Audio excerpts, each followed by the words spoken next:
Hey everybody.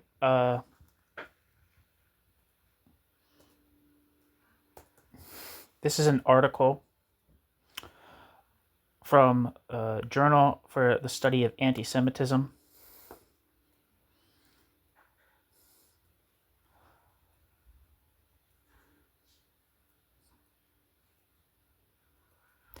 The piece is titled Israel as Neo-Colonial Signifier, Challenging De-Colonial Anti-Zionism.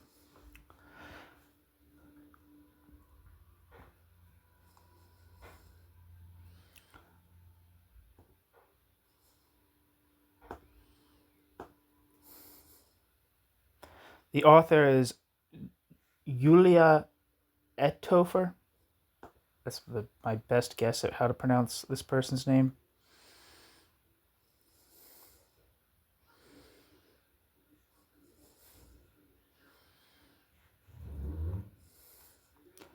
So here we go.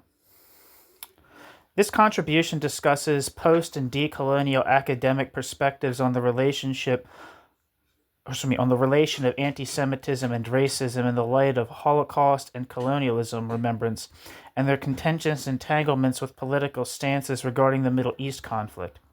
It is illustrated how the discussion of past and current victimizations intermingles with biased views on the conflict, and especially the Israeli state. Expanding on the last point, it is demonstrated that the decolonial framing of Israel as a, quote, Western colonial project can blur with anti-Semitic stereotypes, for instance, when Israel is depicted as a neo-colonial evil par excellence, and, quote, Jewish complicity, end quote, with Western neo-colonialism is postulated. Adopting societal theoretical approaches for the analysis of new anti-Semitism to post and decolonial perspectives is proposed.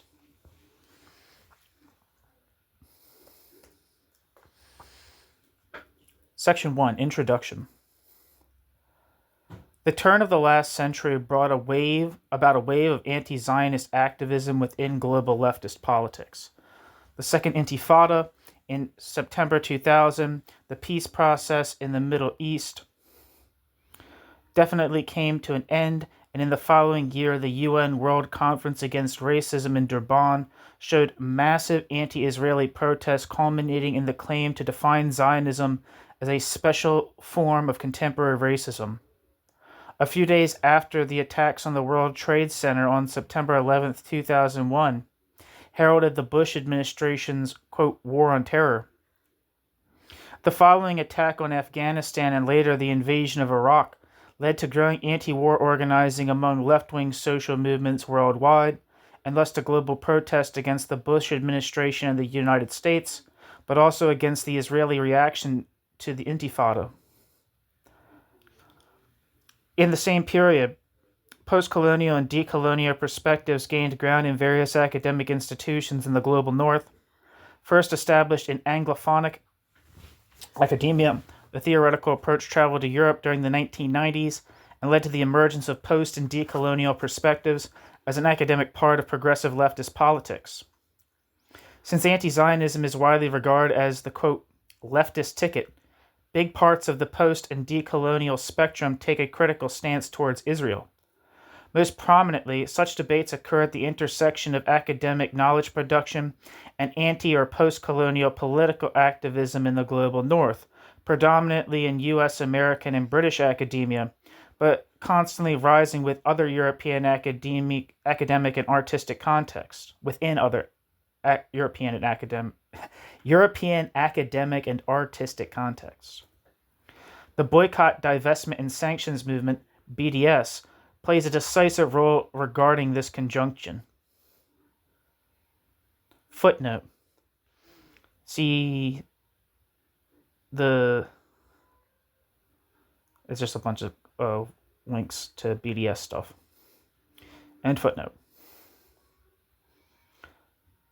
Established mainly by US-based Palestinian diaspora in 2005, BDS soon became active also in the European context.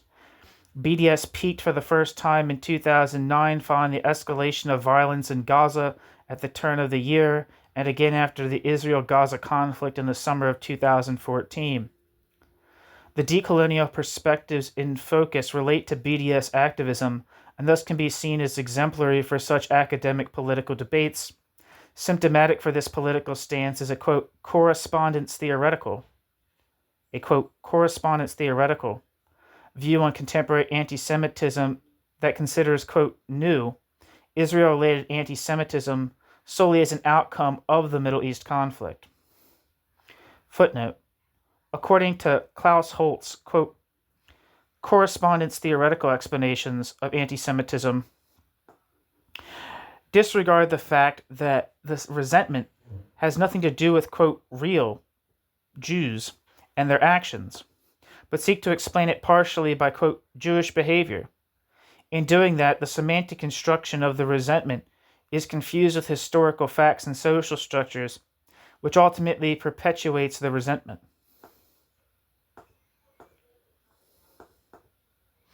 End footnote.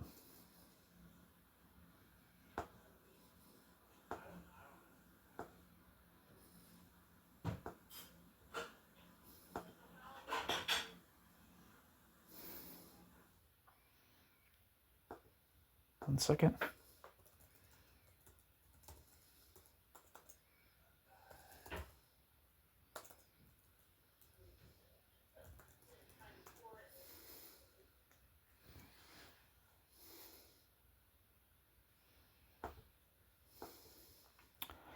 Yeah, end footnote.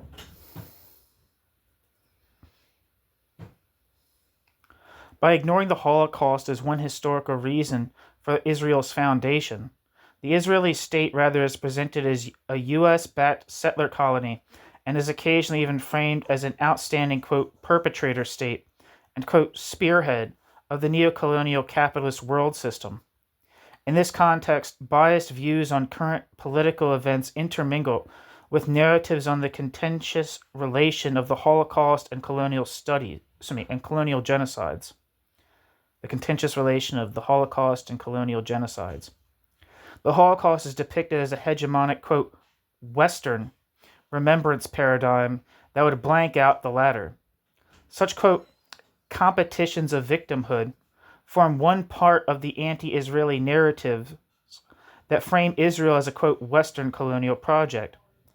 Following David Hirsch's illustration of, quote, discursive anti-Semitism within anti-Zionist academic political articulations, I aim to relate such framing to theoretical perspectives on anti-Semitism that focus on its function as a discursive resource for a false pseudo-explanation of capitalist, or in this special case, colonialist exploitation and injustice.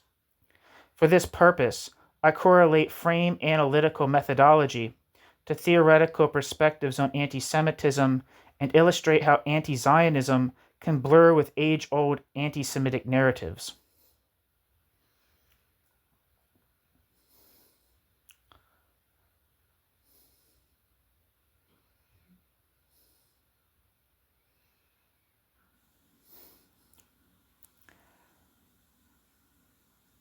Footnote, see Robert D. Benford and David A. Snow's article, Framing Processes and Social Movements, an Overview and Assessment.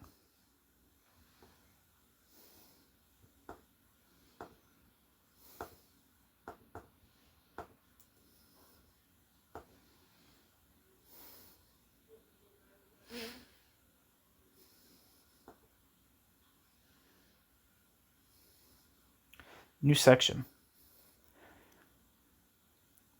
Section 2. Linking anti-Zionist frames to social theoretical analyses of anti-Semitism. The first to address the specific societal function of anti-Semitism were Max Horkheimer and Theodore W. Adorno, who wrote The Dialectic of Enlightenment in the Shadow of the Holocaust and analyzed modern bourgeois anti-Semitism as a, quote, socially necessary illusion, end quote, to camouflage domination within capitalist production. The exclusive location of exploitation in the sphere of circulation, together with the, quote, historical confinement of Jews in exactly this sphere, turned Jewish communities into the perfect target for pseudo-anti-capitalist projections. Footnote. See Horkheimer and Adorno, Dialectic of Enlightenment. End footnote. Following this insight, Moishe Pistone developed the projective dimension of anti-Semitism further in relating it to Marx's notion of the fetish of the commodity and the abstract dimension of capitalist production, which in Pistone's view is attached to Jewish collectives in order to render it pseudo-graspable. This, quote, biologization of the abstract sphere constitutes the core of the anti-Semitic racialization. Quote, on the level of the capital fetish, it is not only the concrete side of the antinomy, which is naturalized and biologized. The manifest abstract dimension is also biologized, as the Jews.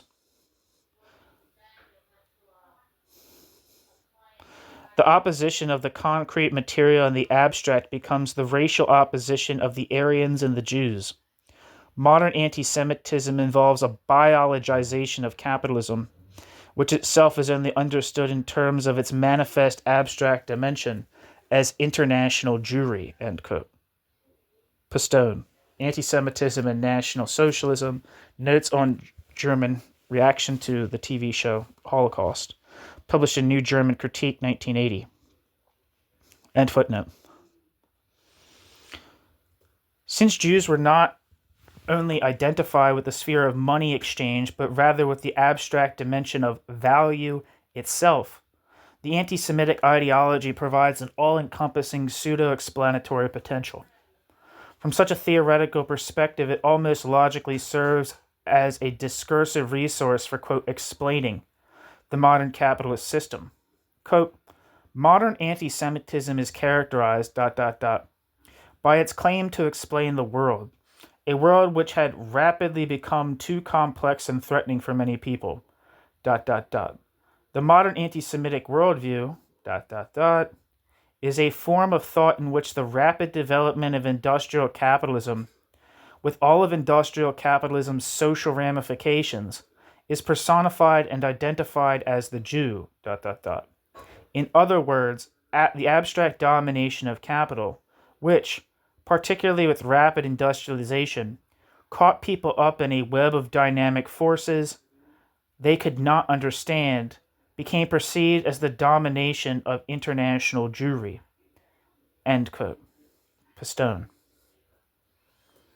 Both dimensions of anti-Semitic thought are related to what Adorno called, quote, the rumor about Jews, end quote, or in other words, to various imaginations or framings of Jews and or Jewishness. These are constituted by discursive elements like tropes and topoi that draw on the attributes of abstractness and artificially on the one hand, abstractness and artificiality on the one hand, and of power and domination on the other. Footnote. Following a discourse analytical perspective, quote, trope is used to indicate metaphors that objectify anti-Semitic imaginations, e.g., quote, Shylock, the, quote, Imperial Jew, the, quote, U.S. East Coast, or the, quote, Zionist lobby. As tropes are often connected to certain imagery, tropes can also be traced in concrete images like the examples in the appendix. The term, quote, topos, on the other hand, reflects the Foucauldian insight that no wording happens coincidentally, but rather reflects the logics of thought of a certain statement. Topoi are thus to be understood as vaguely formulated imaginations, which indicate the underlying framing of the object in question. Examples would be the unquestioned linking of Zionism and colonialism, and/or colonial racism and apartheid, or the framing of the Israeli state as, quote, Western oppressive settler colony. End footnote.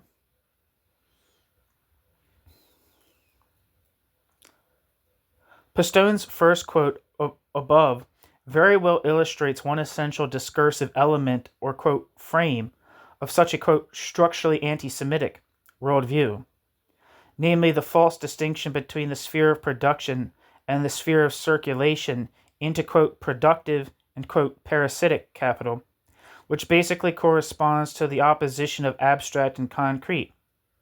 It articulates in anti-modern resentments such as the distinction between, quote, naturally grown national cultures and artificial, cosmopolitan, and mostly urban, quote, Jewish intruders.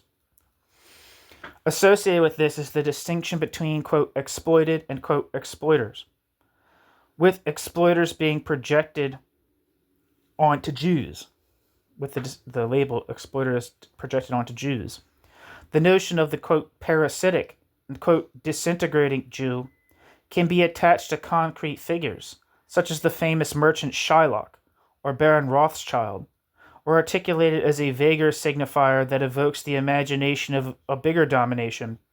For instance, when the, quote, U.S. East Coast is addressed. Such tropes eventually relate to a second crucial discursive element of anti-Semitic thought, which was reflected in Pistone's second quote, and is linked to imaginations of being overwhelmed by uncontrollable, quote, colonizing forces. Alienation and feelings of disempowerment and helplessness in the face of capitalist modernity are, pseudo-explained, by the domination executed by a hardly graspable abstract superpower identified in the trope of a, quote, Jewish world domination, end quote. Both discursive figures culminate in the National Socialist ideology that constructed Jews not only as subversive internal threat, but as, quote, colonizers of the German nation and ultimately seeking world dominance. Nazi ideology revealed the paranoid and eliminatory potential of anti-Semitism in the most horrific manner. And after Nazi Germany's defeat, research and re-education should have put an end to this oldest hatred. Although open anti-Semitic hate speech gradually declined, its basic frames have been persisting in modified forms until today. The most essential transformation of post-war anti-Semitism is its blurring with anti-Zionism that peaked for the first time following the Six-Day War in 1967.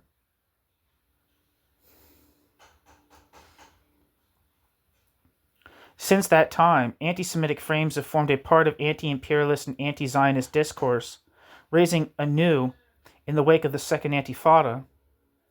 Such frames can also be traced in post- and de-colonial perspectives. For instance, when a criticism of Israeli politics conflates with narratives regarding the colonialist, quote, nature and imperialist role of the Israeli state. With reference to selected articles in the de-colonial journal Human Architecture, I illustrate how such frames reemerge in academic political text production as a form of, quote, discursive anti-Semitism.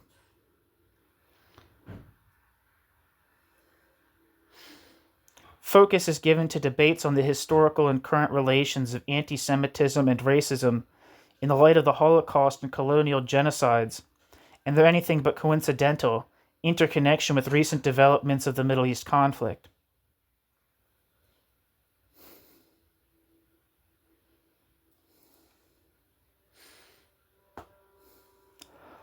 I should say that this article, I don't know if I said this already, but this article is from 2015.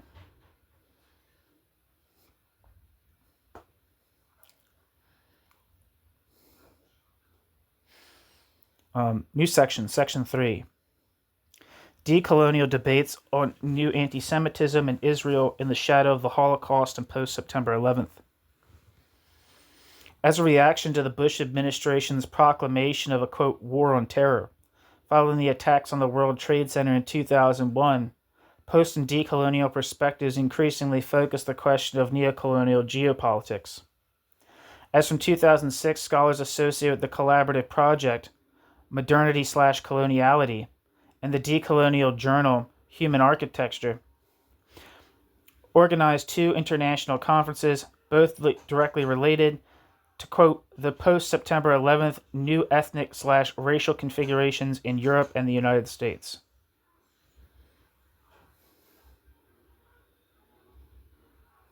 I'm going to look these up.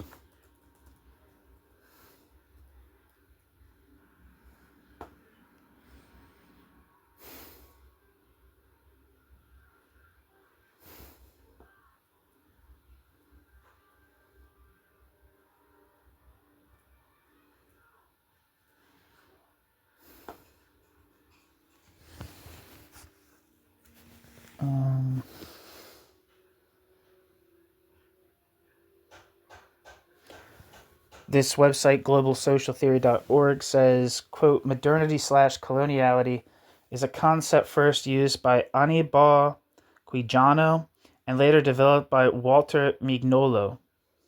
It refers to the way in which the concepts modernity and coloniality are inseparable, two sides of the same coin. Like many post-colonialists, decolonialists seek to draw attention to the relation between colonialism and the narrative of modernity, through which much of the world's history has come to be understood. Modernity then is viewed as an epistemological frame that is inseparably bound to the European colonial project. Decolonialists seek to move beyond what they see as the over-geographical determinism present in various critiques of Eurocentrism, towards an epistemic conception of coloniality. Thus, epistemic hegemony is not limited to particular places, and decolonial thinkers suggest that there is a history of epistemic violence in every geographical location, including the West. If the rhetoric of modernity maintains a logic of coloniality, even critical work emerging from within the geographical and epistemological heartlands of the old empires cannot escape the logic. So I was looking for an organization. It really made it sound like it was an organization. And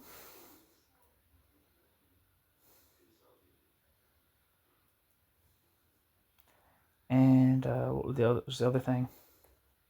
Human architecture.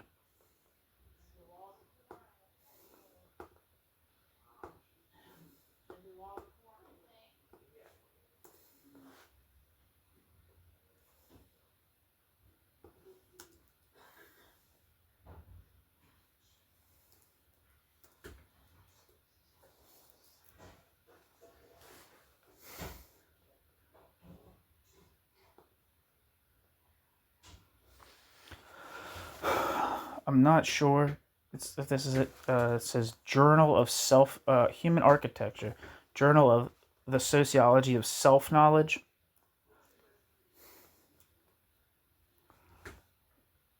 Trying to find a description of it.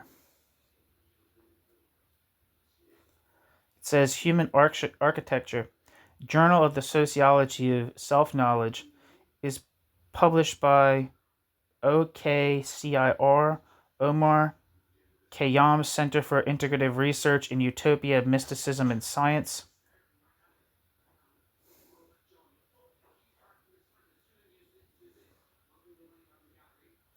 I'm not going to read their whole thing. Anyway.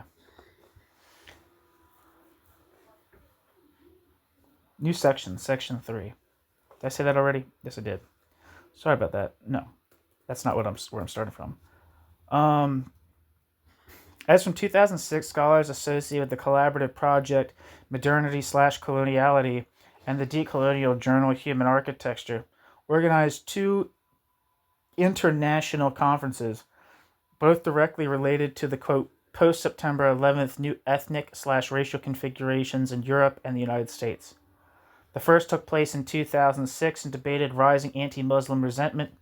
Its proceedings focused on the, quote, othering of Islam as a hegemonic neo-colonial project, enunciating a century-old entanglement of, quote, Islamophobia and European colonialism. The rise of anti-Muslim racism is interpreted as a current signature of neo-imperialism and its critique as a decolonial necessity. Footnote. Since the British Vienna Meta report coined the term, quote, Islamophobia in 1997, there is scholarly and political debate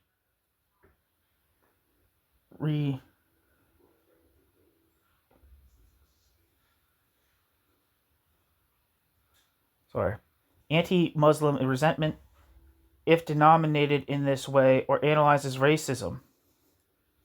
Scholars who follow this terminology, such as Chris Allen, Elizabeth Poole, and Junaid Rana, refer to Edward Said's criticism of a clash of cultures between the, quote, West and the, quote, Islamic world, and thus conceptualize, quote, Islamophobia from an Orientalist political stance. Conceptual criticism of the term, quote, Islamophobia regards its lack of clarity and the individualizing and psychologizing consequences of conceptualizing resentment as phobia. Quote, anti-Muslim racism is proposed as counter-concept by scholars following Etienne Balibar and Emmanuel Wallerstein's thesis of a culturalization and ethnicization of class and, quote, race thinking in the second half of the 20th century. Proponents would be Nassar Mir, Tariq Modood, or for the German-speaking context, Yasemin Schumann. Critics of this approach, such as German-Turkish scholar Nekla Kalek, argue that, quote, Muslims would not be a race. Argue that, quote, Muslims would not be a race. Oh, that's a weird typo or something. Would not be a race, and thus the term, quote, racism would be an inappropriate terminology, but rather impeding a justified and necessary, quote, criticism of Islam. Such criticism, however, negates the processes of culturalization and racialization described early on by Balibar and Wallerstein, and also overlooks its own entanglement with hegemonic anti-Muslim discourse. In my own terminology, I adopt the term anti-Muslim racism to denominate the resentment against Muslims. End footnote.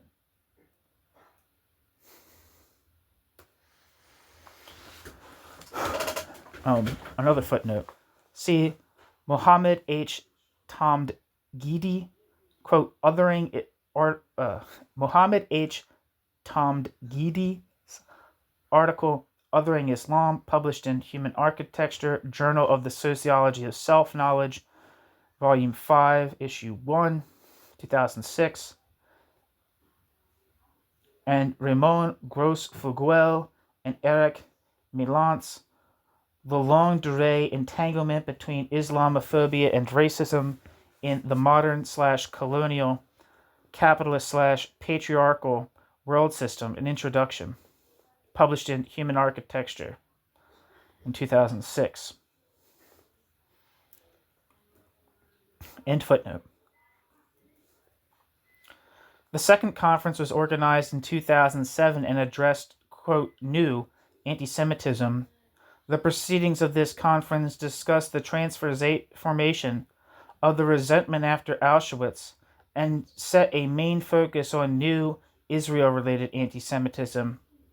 However, in contrast to the discussion of, quote, Islamophobia, which is framed as a, quote, Western ideology directed against a, quote, non-Western subaltern, new anti-Semitism is presented as an outcome of the imperialist establishment of the Israeli state and of the entanglements of Israeli anti-terror policies with global counterterrorism in the wake of the Second Intifada and the War on Terror, with both being framed as neo-colonial imperialist politics. Footnote. See Mohammed H. Tamdgidi's article, Historicizing Anti-Semitism, published in Human Architecture in 2009. End footnote.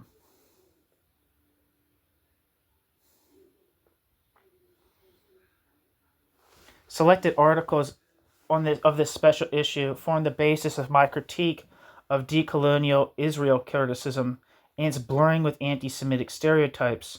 I focus on four contributions by Mark Ellis, Ramon Gros-Fuguel, Walter Mignolo, and Santiago Slobodsky that explicitly relate the discussion of anti-Semitism and racism to the Holocaust and colonialism, and refer to the Middle East conflict in the light of these past and current victimizations. Footnote. See Mark Ellis's article on Jewish particularity and anti-Semitism, Notes from a Jewish Theology of Liberation. End footnote.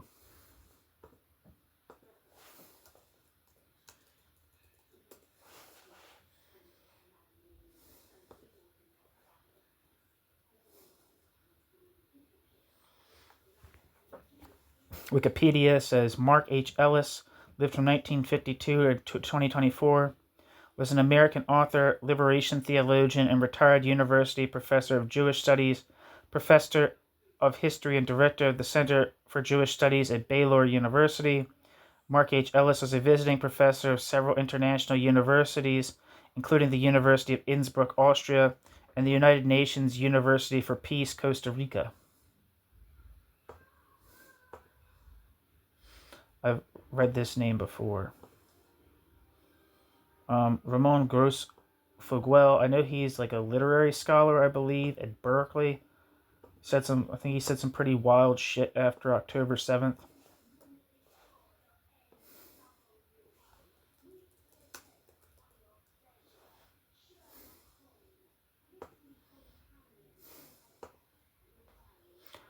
Wikipedia says Ramon Gross Foguel, born 1956, is a Puerto Rican sociologist who belongs to the modernity/coloniality group, who is professor emeritus of Chicano/Latino studies in the Department of Ethnic Studies at University of California, Berkeley.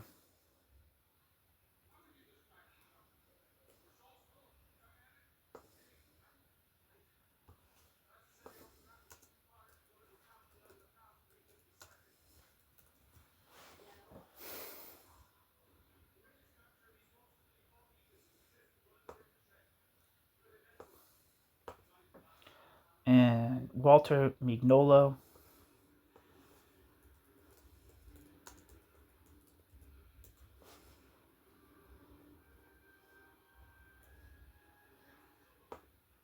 Wikipedia says Walter Mignolo, 1941, is an Argentine semiotician and professor at Duke University who has published extensively on semiotics and literary theory and worked on different aspects of the modern and colonial world, exploring concepts such as decoloniality, global coloniality, the geopolitics of knowledge, transmodernity, border thinking, and pluriversality. Walter Mignolo is one of the founders of the modernity/coloniality critical school of thought. And then finally, Santiago Slobodsky.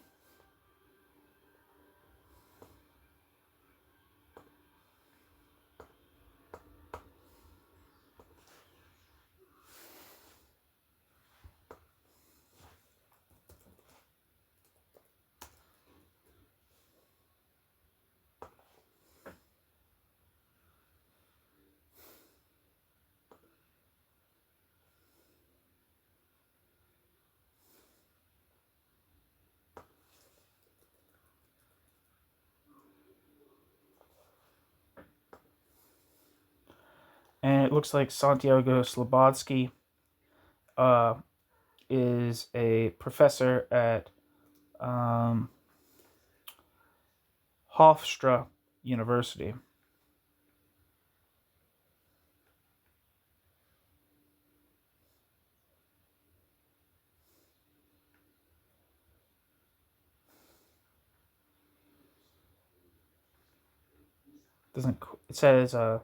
It says Dr. Slobodsky's research, mentorship, and teaching have earned him numerous accolades, including the Frantz Fanon Outstanding Book Award from the Caribbean Philosophical Association for his book De-Colonial Judaism: Triumphal Failures of Barbaric Thinking, the Fisher Mentor Award for the Claremont School of Theology, and the Exemplary Annual Teaching Award from the General Board of Education of UMC institutions.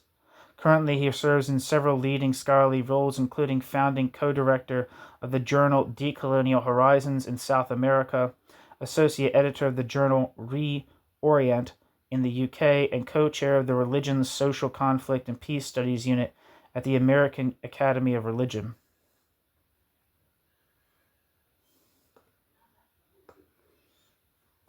Okay, so thank you for letting me look those people up. Back to the text. I discuss the author's perspectives as specific to de- and post-colonial debates in the context of anti-Zionist boycott activism, mostly related to the BDS movement, since the Lebanon War in 2006, and more so due to the Gaza War in the winter of 2008-2009. Such campaigns have received increasing attention within European and American left-wing contexts, whereby the colonial framing of the Middle East conflict is at the heart of the political debates.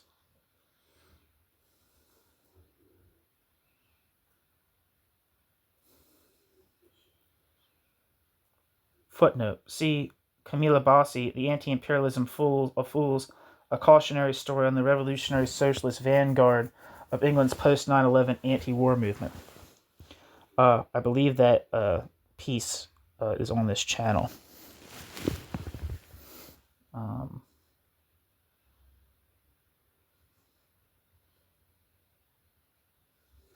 Also, before I didn't finish reading a footnote, evidently, it says, see also Ramon Gros-Foguel, Human Rights and Anti-Semitism After Gaza, Walter Mignolo, Dispensable and Bare Lives, Coloniality and the Hidden Political/Economic Agenda of Modernity, and Santiago Slobodsky's article, But There Are No Longer Any Anti-Semites, Vicious Circles, Jewish Destinies, and a Complementary Framework to Read Decolonial Discourses. All of these published in the journal Human Architecture.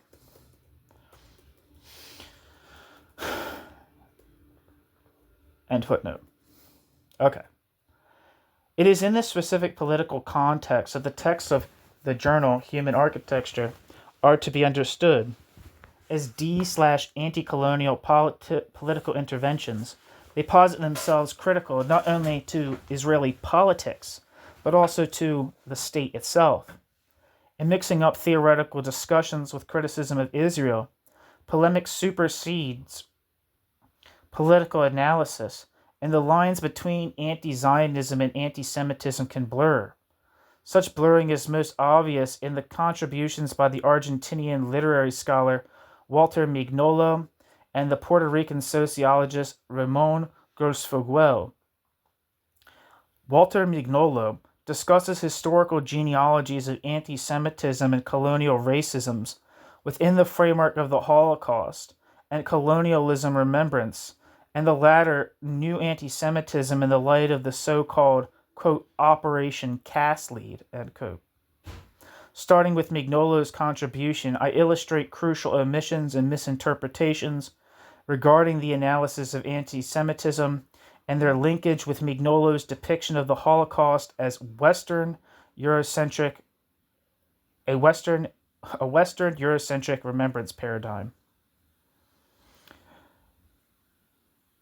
Comparing the text with the perspective of decolonial scholar Santiago Slobodsky, I show how both authors failed to analyze new anti-Semitism and argue correspondence theoretically when it comes to the question of Israel, and how Mignolo even reproduces the resentment.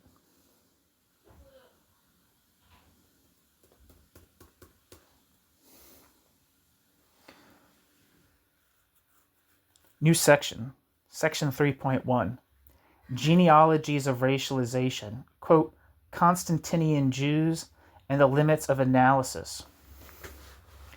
In his text, Dispensable and Bare Lives, Walter Mignolo works on the genealogies of racialization within what he calls the European, quote, colonial matrix.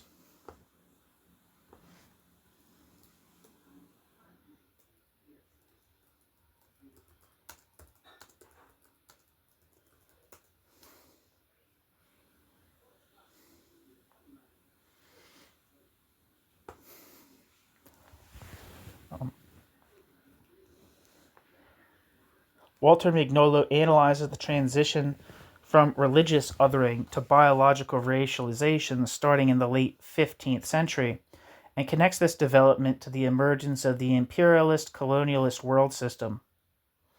Walter Mignolo's main argument regards the difference between colonial racisms and anti-Semitism, which he discusses in the light of European colonialism and the Holocaust.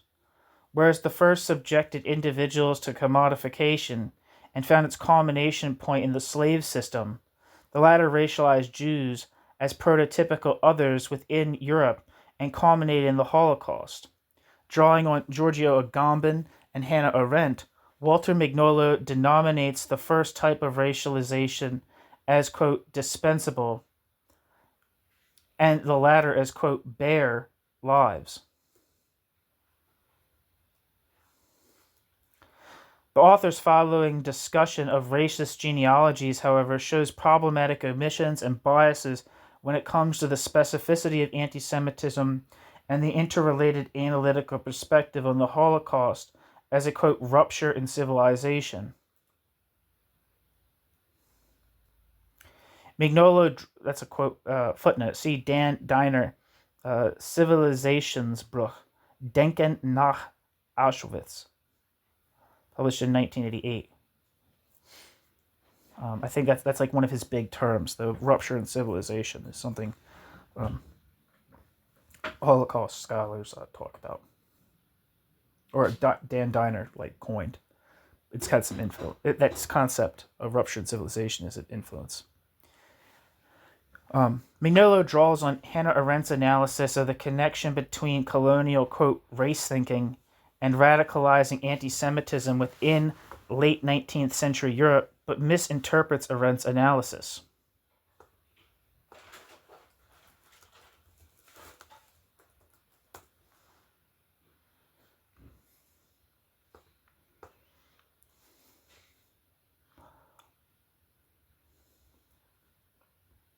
Instead of dealing with Arendt's historical argument, Mignolo claims that she simply dismisses the analysis of colonial racisms in privileging the Jewish experience in the light of the Holocaust.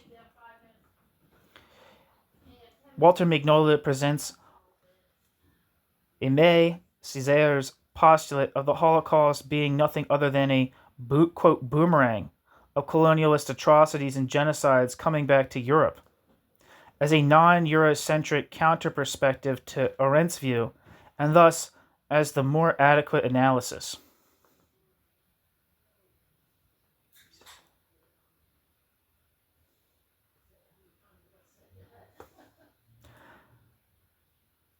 Thereby, Mignolo not only leaves out Arendt's discourse analytical approach, but even omits that it was actually Arendt who coined the boomerang term. Footnote. In Arendt's book on the origins of totalitarianism, Arendt analyzes the South African Boers as a prototypical society organized according to the social category of, quote, race. In the English edition of her book, she denominates the influence of this racist organizing principle in European societies as, quote, boomerang effects. Furthermore, in Arendt's view, this, quote, race thinking would set the ground for the triumph of National Socialism and would later become an essential element of National Socialist ideology.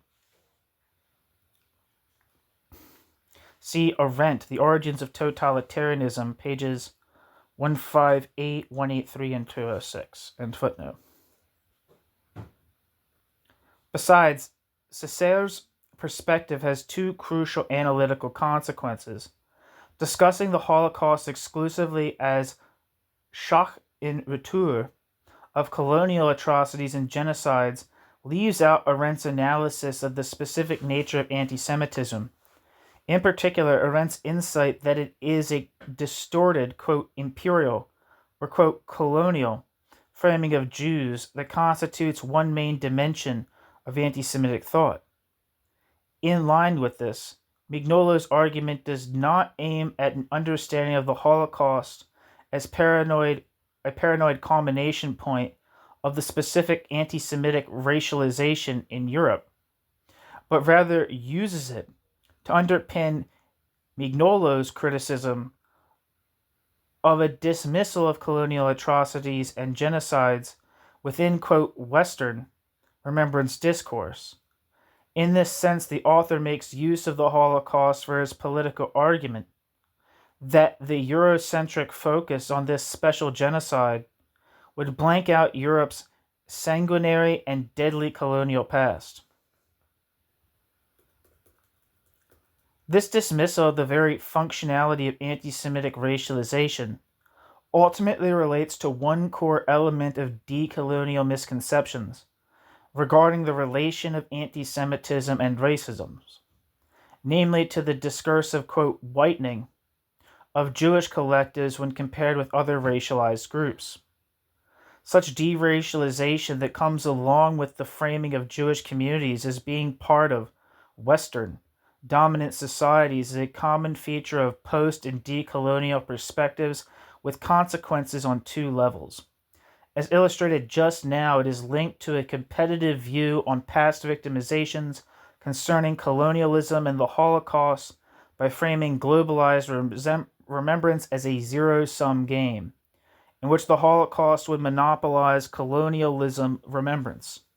Second, it relates to current victimization in discussing the relation of contemporary anti-Semitism and racisms incorrectly, especially with regard to anti-Muslim racism. Beginning with the first level, such, quote, competitions of victimhood, unquote, run like a common thread through Mignolo's account, and the author uses the Holocaust in order to make the argument of an omission regarding colonial victimizations. The interconnection with an ascription of, quote, whiteness can be illustrated best with reference to the author's conception of César's famous quote, claiming that what Europe could not forgive Hitler for were not his crimes against man as such, but his crimes against, quote, the white man, and the fact that he applied to Europe colonialist procedures which until then had been reserved only for the Arabs of Algeria.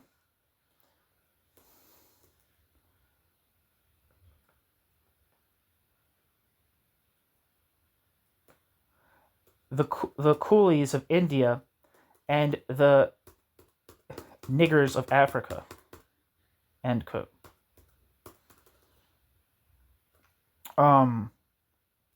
In the actual text, it just has C/* next to the word coolie and the N word. And it says, following Araba Johnston's author's interventionist approach, I did not write out in full the pejorative denomination in order not to reinscribe the racist violence of the wording by repeating it.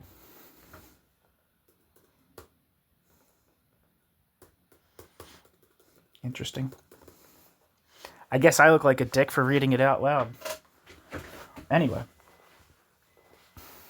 Here we go. The second level regards the discussion of modern and, quote, new anti-Semitism. In proclaiming that Jewish emancipation in the 18th and 19th century would have led to a secularization that is to be analyzed as a historical turning point and as the end of Jewish racialization and exclusion, he again fails to analyze the specificity as well as the variability of anti-Semitism. Regarding modern anti-Semitism, such a view blinds out the coercion to, quote, assimilate, the fact that only a very small percentage of Jews were partly integrated, and above all, that this differential inclusion furthermore fed into the transformation of anti-Semitism into a, quote, cultural code that ultimately culminated in the Holocaust. Footnote. See Shulamit Volkov, Anti-Semitism as a Cultural Code, Reflection on the History and Historiography of Anti-Semitism in Imperial Germany, published in the Yearbook of the Leo Baeck Institute, 1978. End footnote. Regarding new Israel-related anti-Semitism after Auschwitz, however, Mignolo does not stop at the level of misconception. In addition to Mignolo's analysis of a, quote, whitening of European Jews, Mignolo also claims, quote, complicity between secular Jews and Western imperialism and concludes that current anti-Semitism would be a consequence of a, quote, collaboration between, quote, Western, neo, and liberalism, end quote, secular capitalism, end quote, and secular, and Jewish communities. Quote, secular Jewness, sick, end bracket, joined secular Euro-American economic practices, e.g. imperial capitalism. Sorry, did I say, I don't know if I said that right. Secular Jewness joins secular Euro-American economic practices, e.g. imperial capitalism. The major consequence of the complicity between secular Jews and Euro-American economic and political practice ended up in the construction of the State of Israel, what Mark Ellis describes as, quote, Constantine Jews. Anti-Semitism today is clearly a consequence of the historical collusion between Western neoliberalism and secular capitalism, backed up by Christianity on the one hand, and, quote, Constantine Jews on the other, end quote. Walter Mignolo. Footnote.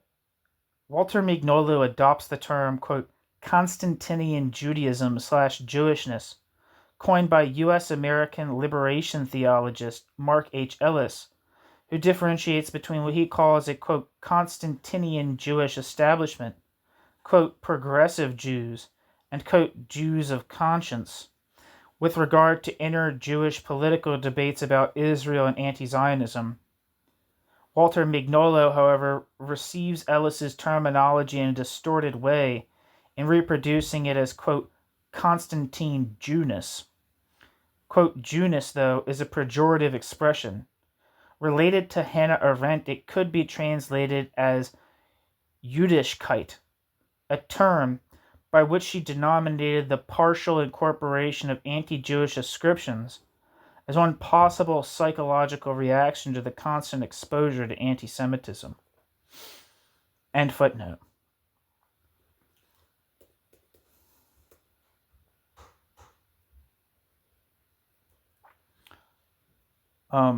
Just a side note for myself.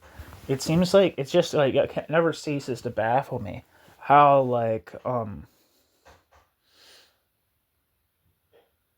how in the case of anti-Semitism, in a way that's not found in other forms of prejudice, prejudice has like a rationalization given to it.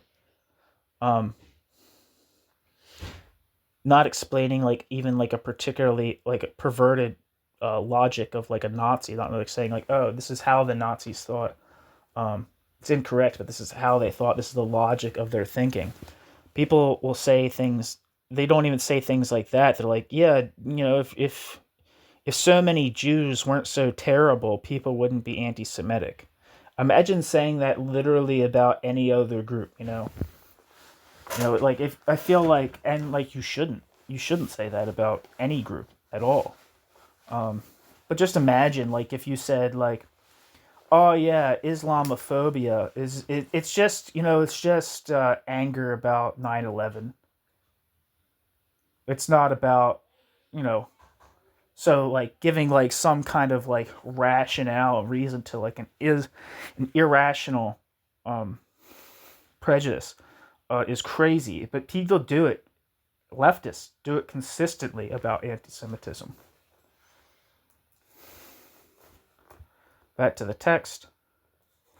Such a view not only disregards post-Holocaust changes in anti-Semitism, from an openly expressed and group-related stereotyping to state-related anti-Zionism. Moreover, it also reproduces the resentment. Alleged, quote, Jewish complicity with the European imperial project especially culminated in the establishment of the Israeli state, clearly related to the above-described anti-Semitic topoi, and in line with this also, Mignolo's misconception of Mark Ellis's figure of, quote, Constantinian Jews, relating to inner Jewish dissent about Israel and anti-Zionism. Ellis proposes the three empirical categories, quote, progressive Jews, quote, Jews of conscience, and the, quote, Constantinian Jews, with the latter corresponding to right-of-center and conservative political positions. Ironically, the author's own hint to the risk, quote, Jews of conscience, end quote, face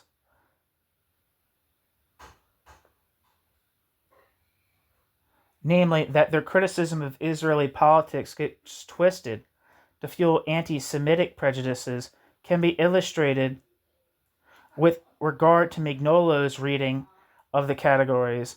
The author only refers to the subject position of, quote, Constantinian Jews, and does this in such an essentialist and ontological way that he presents them as a general, quote, Jewish category that would provoke new anti-Semitism. In that way, he revokes the modern anti-Semitic stereotype of rich and well-established Jews collaborating with the capitalist and colonial world order.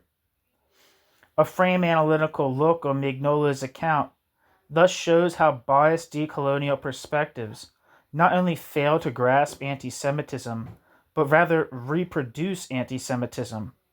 Comparing Mignolo's view with the contribution of the Argentinian de-colonial philosopher Santiago Slobodski can substantiate this critique further.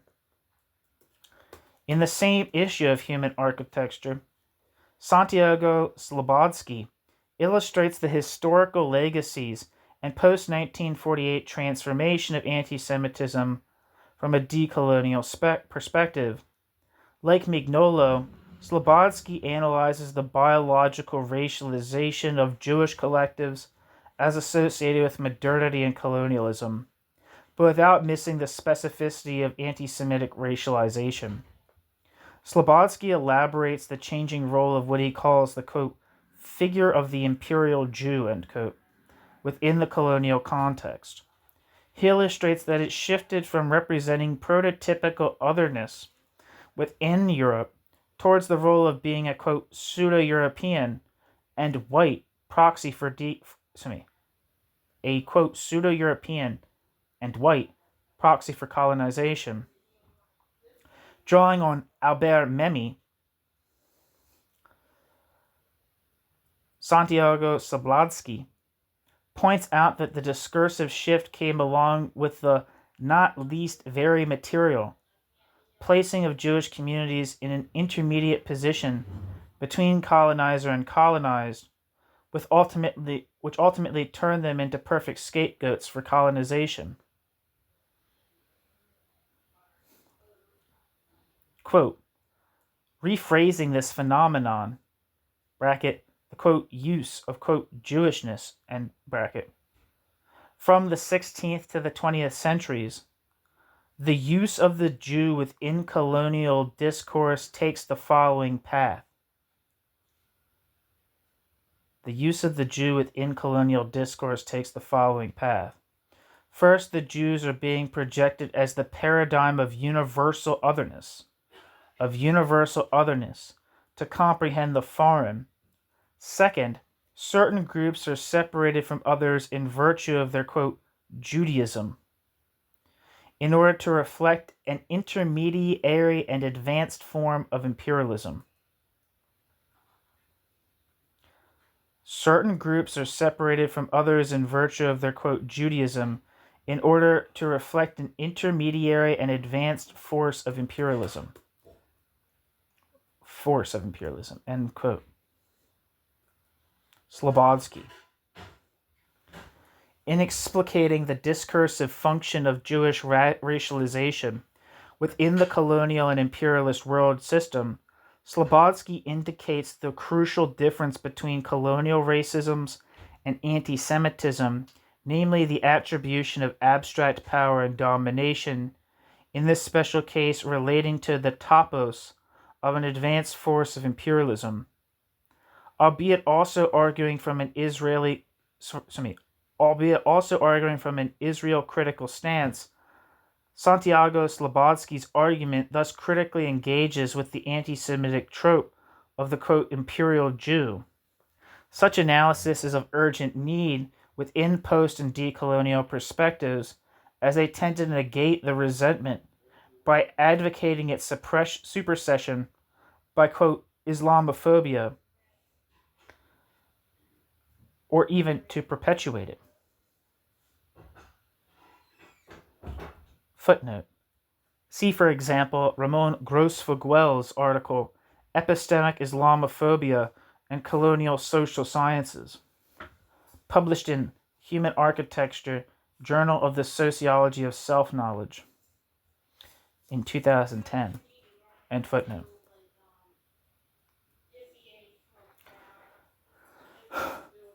Santiago Slobodsky is well aware of that.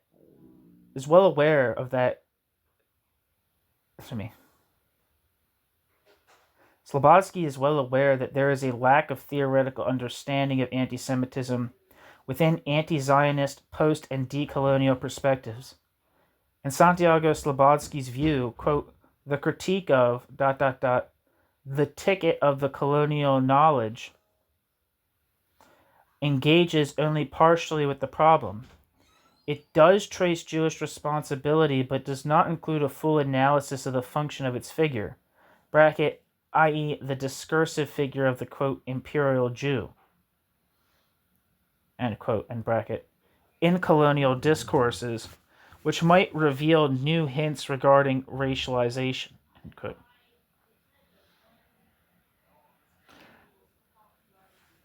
Slobodsky proposes to extend the analysis of anti-Semitism to include its specificity, but Slobodsky does not address the Israel-related reproduction of the resentment.